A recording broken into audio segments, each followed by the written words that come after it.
Artificial intelligence ने इंसानी जीवन को बहुत आसान बना दिया है। एआई की सहायता से मानव बड़े बड़े काम भी आसानी से कर लेता है। टेक्नोलॉजी के इस युग में एआई जितना ज्यादा जरूरी हो गया है कि मानव इसके नुकसान को नजरअंदाज कर देता है।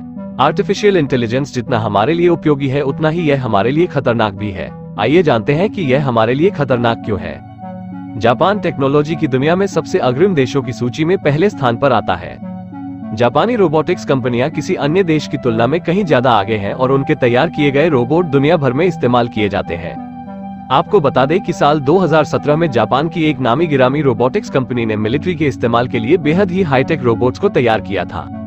यह मामूली रोबोट्स नहीं थे, बल्कि आर्टिफिशियल इंटेलिजेंस से लैस रोबोट थे जिन्होंने कुछ ऐसा कर दिया जिसके बाद इस प्रोजेक्ट को ही बंद करना पड़ा और फिर दोबारा कभी इस प्रोजेक्ट पर काम ही नहीं हो सका।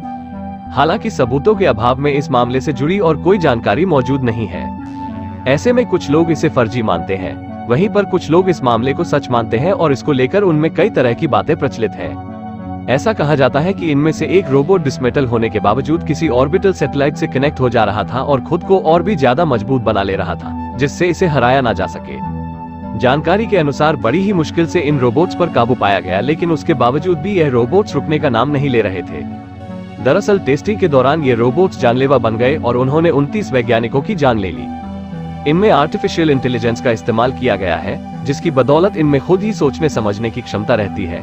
यही वजह है कि इन रोबोट्स ने इतना घातक हमला किया। जानकारी के मुताबिक साल 2017 में तैयार किए गए 4 रोबोट्स ने लोगों को डरा कर ही रख दिया था। इन रोबोट्स को मिलिट्री को सौंपा जाना था, लेकिन टेस्टिंग के दौरान ही उन्होंने कुछ ऐसा किया जिसके बाद वैज्ञानिक भी हैरान रह गए और उन्होंने दोबारा इन्हें तैयार करने के प्रोजेक्ट के बारे में विचार नहीं किया।